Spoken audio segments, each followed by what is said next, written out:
Okay, I want to talk about Led Zeppelin today. So, Led Zeppelin is a band from the 70s, a bunch of British guys, and they made spectacular music. It depends on the chart that you're looking at, but like according to some charts, they're the second best-selling musical artist of all time, or second best-selling band of all time, rather, after the Beatles. Now, Zeppelin was started by Jimmy Page. He was a virtuoso guitar player, and he was in a band called the Yardbirds. Yardbirds is this sort of supergroup type of band from the 60s, mid 60s. It had Eric Clapton, it had Jimmy Page, it had Jeff Beck, all of whom are spectacular guitar players. And in 66 or 68, they disbanded. I believe 68. Jimmy Page is 24 years old, and he's like, well, I'm not done yet. I want to make some music. And so he was already famous, and he was able to audition a whole host of musicians to join a band. And he ended up finding John Bonham, who's one of the best drummers ever. And he had got a guy named John Paul Jones, he played bass, but he also played a lot of other things, keyboard and mandolin, I think, and some other things. And I think John Paul Jones found Robert Plant, who was the singer. And Robert Plant is beautiful. He has gold hair. It's like a lion's mane. He's got this very elegant look and this beautiful voice. And they ended up forming a supergroup. Now, supergroups often don't work. And the reason is that when you have a whole bunch of superstars in one setting, first of all, they end up colliding and clashing, and that competition can be bad for the group on the whole. Also, they don't have a synergy. They're so good technically, but the art doesn't come out in a very good way. So the perfect contrast to this, so to say, is the Beatles. The Beatles were four people who very organically met in Liverpool, and none of them is exactly spectacular at what they did, but there was something about the magic, the feel, the instinct within it that turned their music into something very, very beautiful.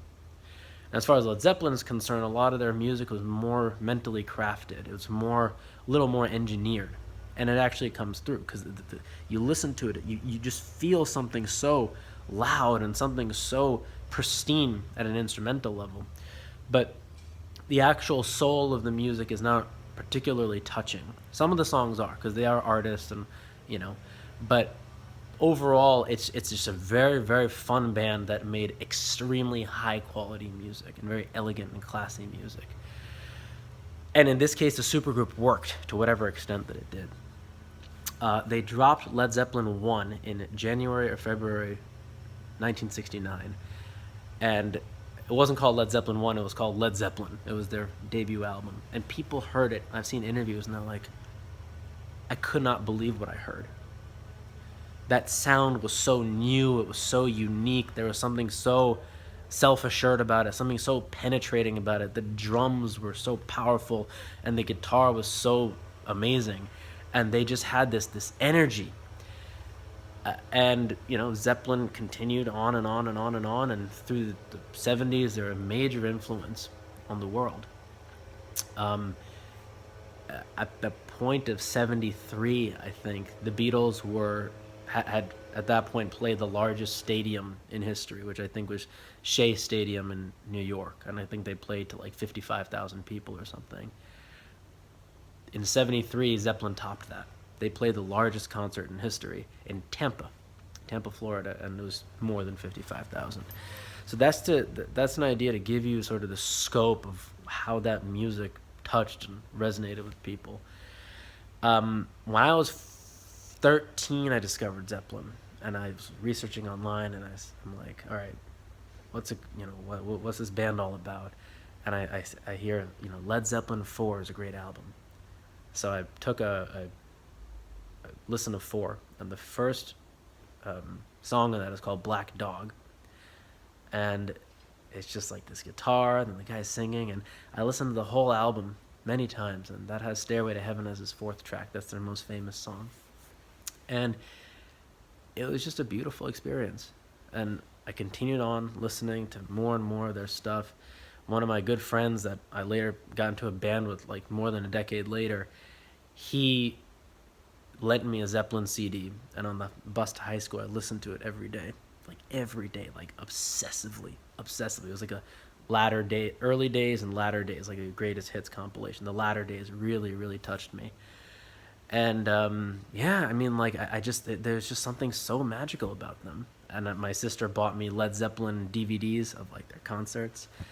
So that's what they were to me. And I'm listening to them in the 2000s, 2010s, 30, 40 years after they broke up. And yeah, there's this spectacular thing at the White House, the Kennedy Center Honors in 2012. President Obama was there, and all these musicians came and played a tribute to Led Zeppelin. And Led Zeppelin was there, the three surviving members. Their drummer died in 1980. But the three surviving members, Jimmy Page, Robert Plant, John Paul Jones, are sitting in the audience, and they have people like Lenny Kravitz, Dave Grohl, Hart, other people. And then Jason Bonham, who's the drummer, John Bonham's son, playing drums on Stairway to Heaven. They play all these songs of Zeppelin's, and different artists play different songs. And at the end of it, they close it, of course, with Stairway to Heaven. And you have President Obama sitting here watching.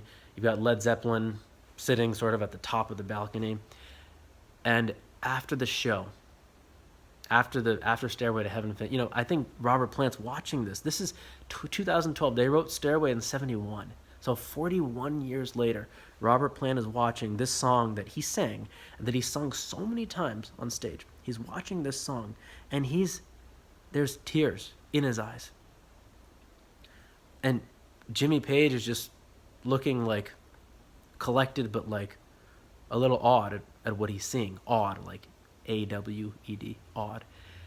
And John Paul Jones is there, of course, just enjoying it as well.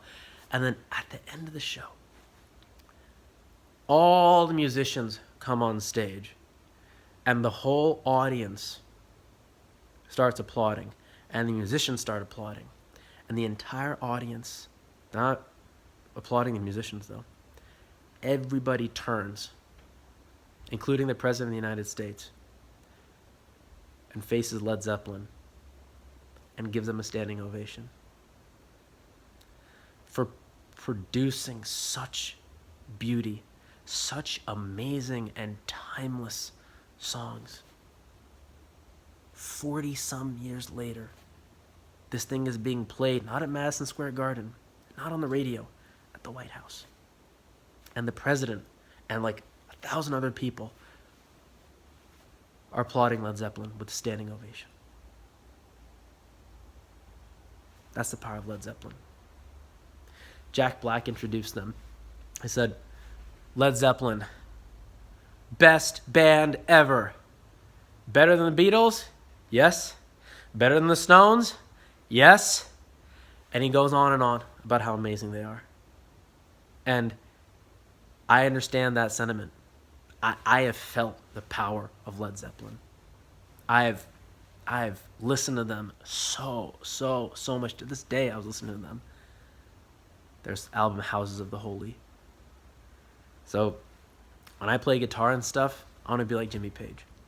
When I think about like the finest, nicest, best music that I've heard with respect to the technicals and the precision of it, the sheer beauty of the instruments,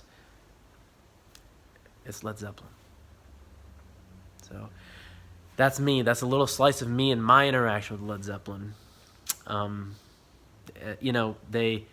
In 2007, they played a concert. This is literally their only concert in 40 years because they disbanded in 1980. Their drummer died. He was 32 and he was drinking all night. He drank like 32 drinks or something, and he vomited in his sleep and choked and died. And the band simply couldn't go on, and a few days later they released a statement that they're disbanding. People said, well, why can't you get another drummer? Like da-da-da-da. And I thought the same thing, but a band is a group of people who are performing music. A band is not compromised of instrumentalists. This band was the band. You can, I guess, but in this case, you can't just change the drummer and make it the same band. You can't change one human who is contributing of his soul into this thing and performing a function. Just change that and have it be the same.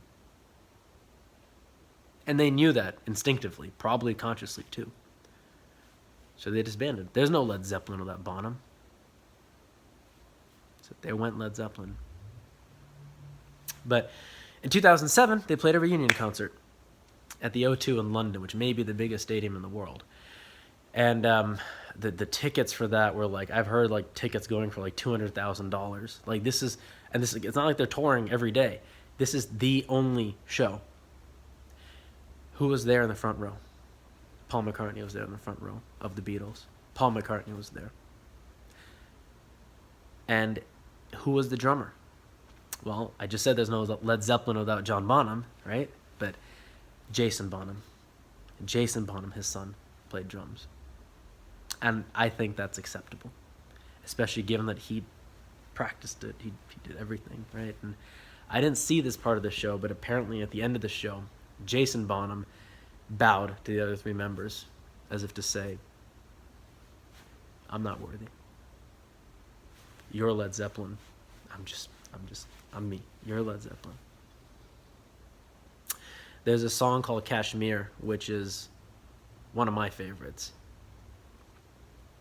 Their performance of that at this show, at the O2, is my favorite version of that. And this is when Robert Plant is like 60-something, Jimmy Page is 60-something, and it's just 4 people on a stage making sounds. And it's just incredible. It's so clean, it's so beautiful, it's so loud, it's mystifying. I've seen that video more than 100 times. So anyway, I've gone on about this for a while, but yeah, Led Zeppelin is really where it's at. It's inspired me. Like, I'll show you actually. My guitar, like, I wanted to get something as nice and clean as what I'd imagine someone like Jimmy Page would use. And then I ended up, with the help of advice of some people that I know, I ended up getting this. It's called a Taylor GS Mini. Yeah. And, just... it's just such a, like, I'd imagine this being in a forest in England and, like, Jimmy Page picking this up somewhere, like in old England, the 1500s, right? And then just playing this to nobody but himself and, like, some guys in some huts that lived there, or it's just some townspeople. They had an imagination in their writing. It was grand. It was epic. It was so elegant, And I think that the technicals matched with that epic and grand feel is what made them such a force. So that's a little bit about Led Zeppelin.